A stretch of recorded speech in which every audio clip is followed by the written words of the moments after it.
Hey y'all, I'm Marissa. Welcome to my channel, More Mindful.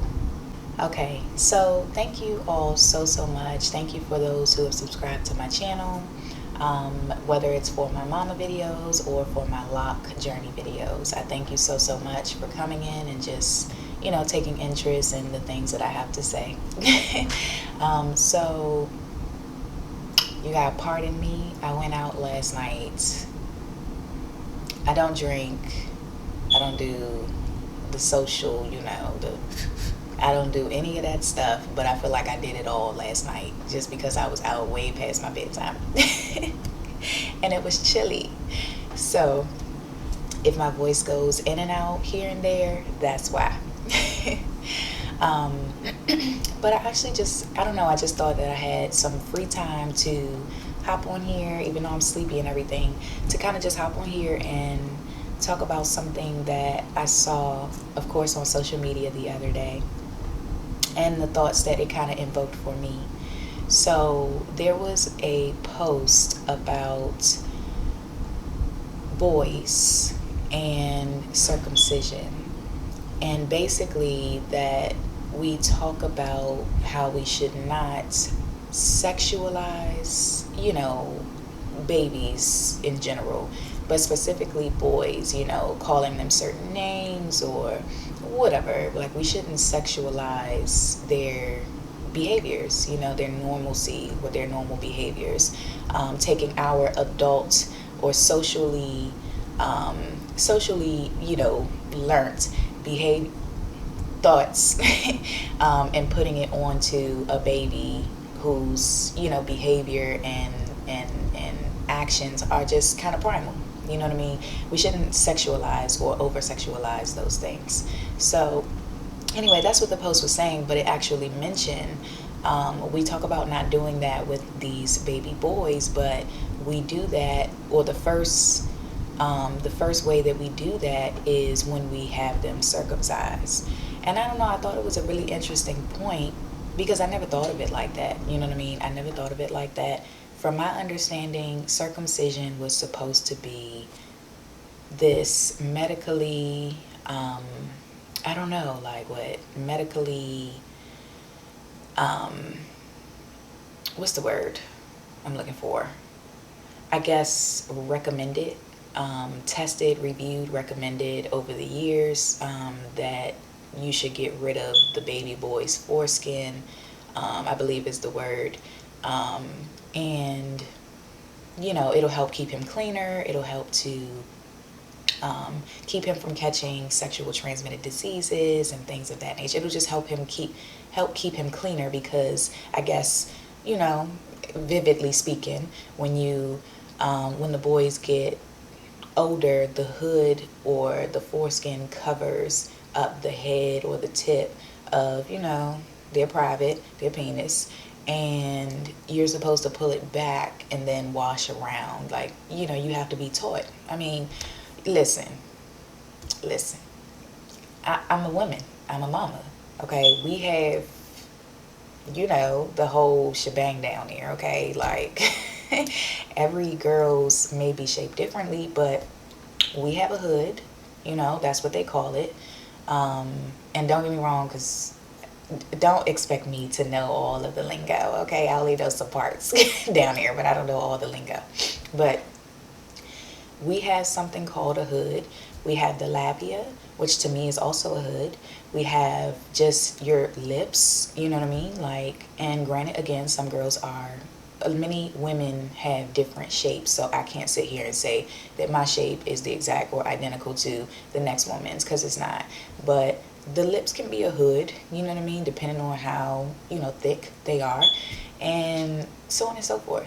And so when I think about circumcision, I don't really quite understand the medically reviewed, or medically, like, what was the determination in why today it's socially or societally acceptable to, shave off or take off, however they do it, surgically remove the foreskin of a baby boy. Because what is the difference between that and what a girl has? If you're talking about cleanliness and less likely to catch STDs or what have you. Well, again, it comes down to the responsibility of the parent to teach that child how to care for herself or himself. With a woman or a baby girl, she has to know how to go in between and not go up in certain places and blah, blah, blah, blah, blah. Like, these are things that are up to the parents to teach, okay? It all starts in the home for me. I don't, sex ed, okay, cool, but it starts in the home. So then I just started thinking, and I'm sorry if I'm rambling, but I'm just trying to get my thoughts out about this. I just started thinking about, like, again, it's socially known. When you grow up, you don't really question too many things. You might wonder why. Of course, children are curious.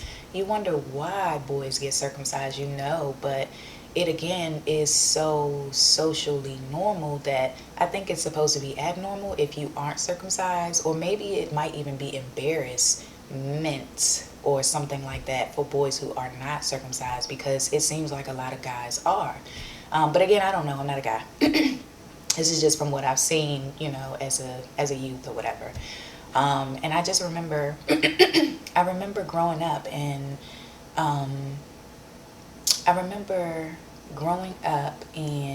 hearing that one of the reasons why boys are to be circumcised when they're babies is because they'll remember the pain less. They won't remember, or babies are very primal beings.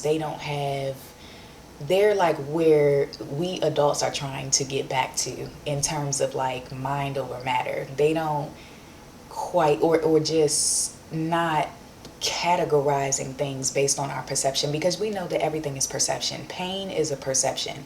Like, we know, ouch, we feel something hot and it burns our skin. We know, but we have mentally perceived that as a burn and an ouch feeling, and so we categorize it as pain.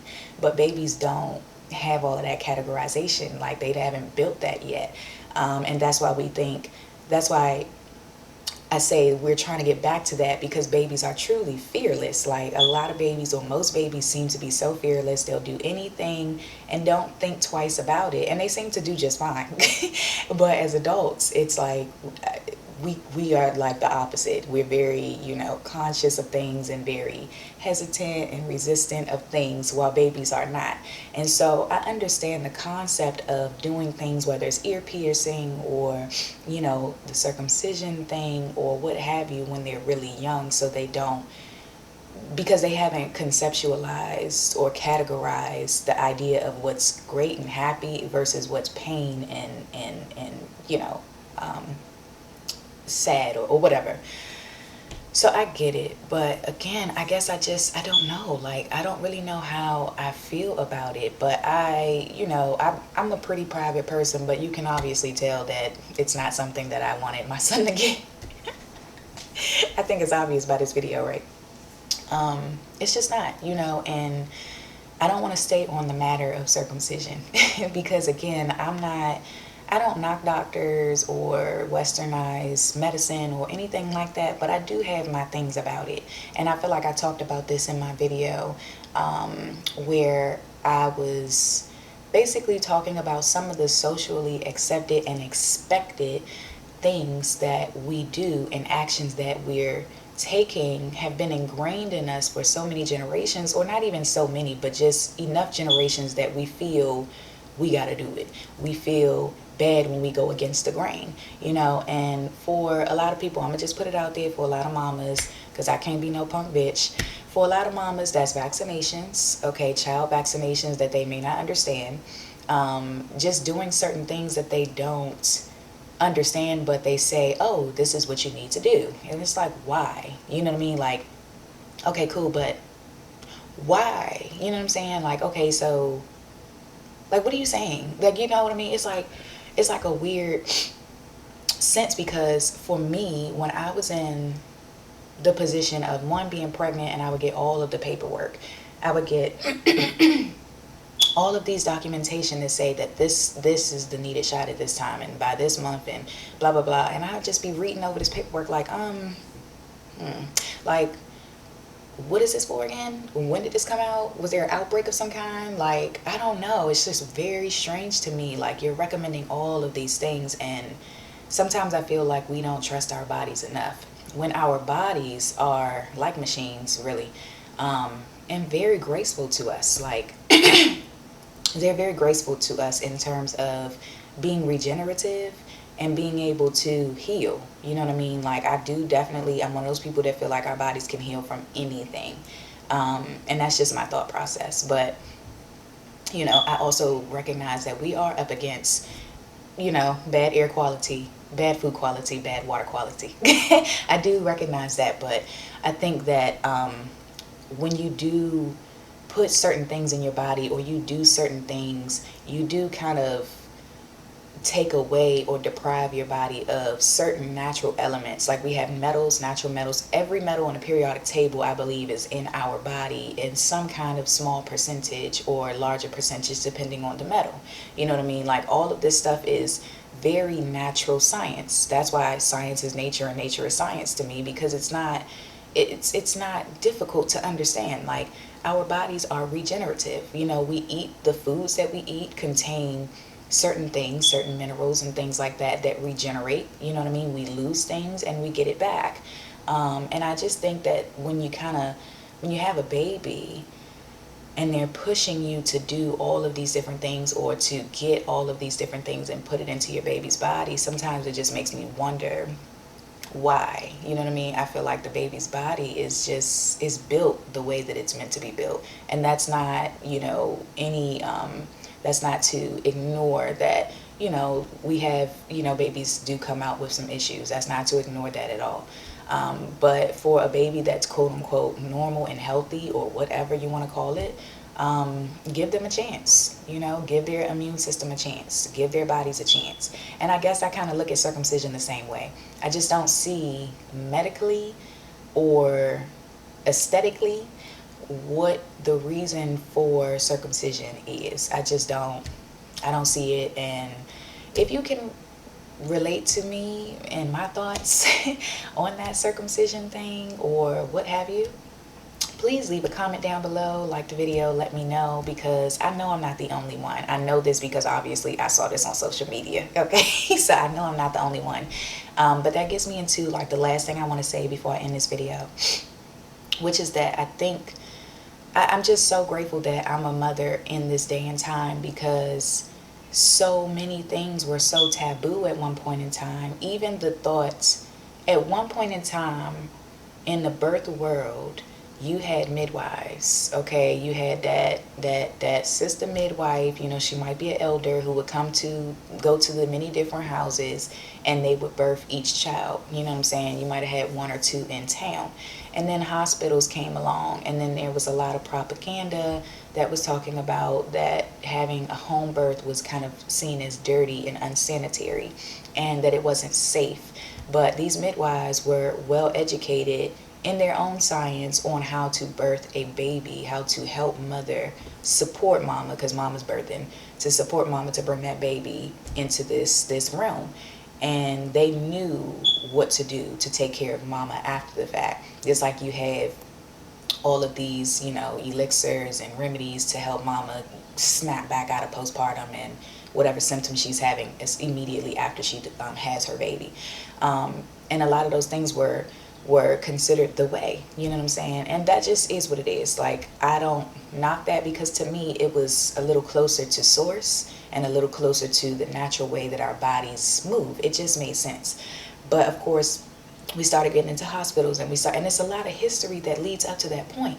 So having a baby today, I did a lot of speaking to my elders, like my grandmother, and I got their thoughts on, I got their you know, stories of how babies were born back then, and then I got their experience, and then just the wisdom that they gave me. Like, you can do it, you know, if you want to have a natural birth, you can do it. I got a lot of wisdom from them, and I just felt like their way spoke to me more. And I know that, you know, all of these different things that are being pushed today on babies, or for babies, that are good for babies, no shame or shade whatsoever, mama, if you do those things. listen, you do what speaks to you. I think where people like myself kind of fit in that like gray area is that you do what fits to you and what feels right to you, and I will do the same. You know what I mean? And it's no shame or shade from either of us about, your way. Like, do you, you know what I'm saying? Um, do what you feel is best for your baby. You know what I mean? So that's fine. Um, and where was I going? Oh, I hate when I do that. Oh yeah, I feel very blessed to be a mama in this era, because I feel like I'm coming into not only a consciousness within myself, but a collective consciousness as well, where I want to get things within myself more balanced and more aligned with source and with the natural way within myself, whether that's mental, physical, what have you. I'm trying to get back to what feels more ancestral to me. Um, and I think it's a lot of women out here that's doing that. And then those women are having babies like myself. Okay. And I think that it's a beautiful, beautiful thing, because now we can have these conversations, which used to be super taboo. Like, I felt like if I had my baby any sooner, or if I was born in a different time, I would have been looked at like, you didn't get that baby, that what? Like, and it's like, no. Like, today I find more women who are like, well, what did you do, and how did you feel like confident enough not to do it? How did you deal with the kickback? And I'm like, I don't really get kickback, because the only people that really know about my choices that have to do with my child um, are the people that's like really close to me, really close.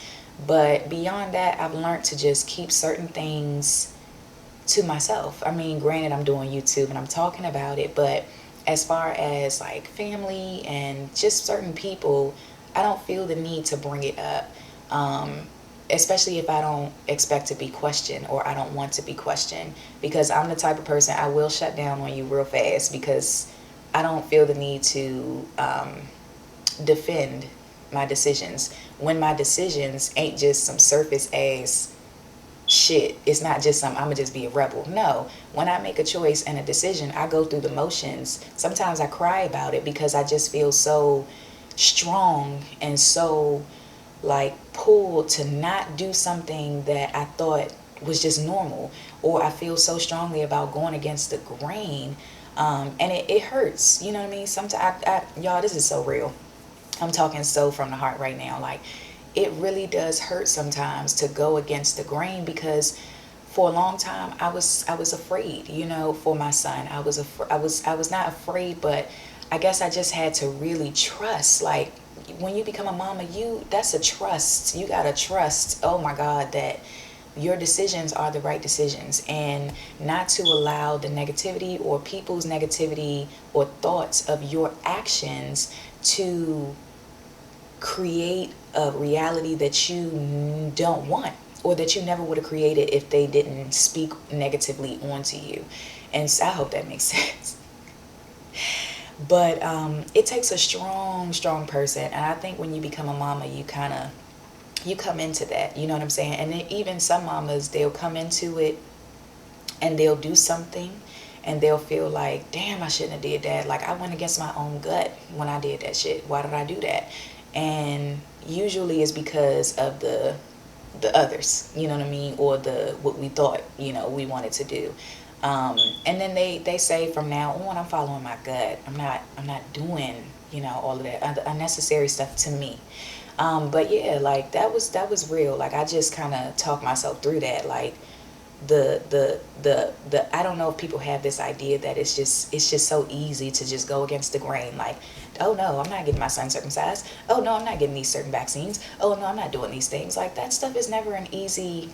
It might be a no-brainer for me, but it's not an easy just choice. When you walk into the doctor's office and you have them looking at you, you're not gonna what? Oh, what? Oh, the last time I checked, you a doctor? I'm his mama. I'm her mama. Like, last time I checked, you can only make recommendations and suggestions. You can't force me to do anything. Last time I checked, I didn't really ask for your opinion. You know, sometimes I be wanting to say shit in my, oh my God, my mind be going off, but respect, okay, and balance. You try to keep it, you got to see him again, okay, maybe. So you got to keep it, you know, all that. but anyway, Mama, I guess I'm going to just wrap this video up because it's getting long.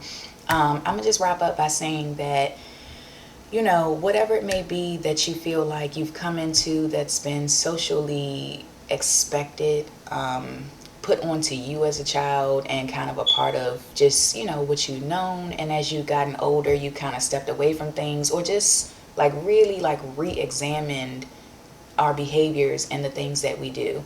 And then you had your own child and you decided that you don't want to do those things or you don't feel that it's necessary or what have you. Just know that you are not alone. I promise you, you are not alone. Every thought, I swear, every thought you can think of that is like outside of the norm or outside of the box, trust me, I have been there and I'm still there. I'm still going through it as my son progresses. I think the difference is because he's almost 2 and I see how vibrant he is and all of that. No one has looked at him and said, I see a difference in that child because he didn't get this or he didn't get that. Nobody looks at him like that. I don't see him like that. I just see him as a normal child. And if anything, I see him in a very ancestral lens because to me, our ancestors didn't do a lot of the things that we do today. And so I feel that he's even closer and still connected to source in a way that I feel like even I wasn't as a child. So just know that you're not alone and to always follow your mama intuition, always follow your gut on things and just stand strong, you know, in your choices and don't feel that you have to defend your choices regarding your child in any way. Don't feel that you need to explain yourself because the transgression or whatever the word is, the transition or progression of your thoughts to get to a decision regarding your child is never just a one-dimensional thing. It's always multidimensional. It's always many thoughts going through your mind. So to have someone in your face saying, so why? And you're expected to just answer, you know what I mean? Like it doesn't happen, doesn't make sense. So don't feel that you need to explain yourself, you know, or just find a real easy way to say, just felt it was best. You know, just felt it was best. So yeah, mamas, if you guys can relate to this video, please, please, please give it a thumbs up. Write me a comment. Let me know if you feel comfortable. I know these subjects are not the easiest to talk about and it's a public platform. So I appreciate you all for even interacting with me on these things. And with that, I say thank you again for watching. Peace and love.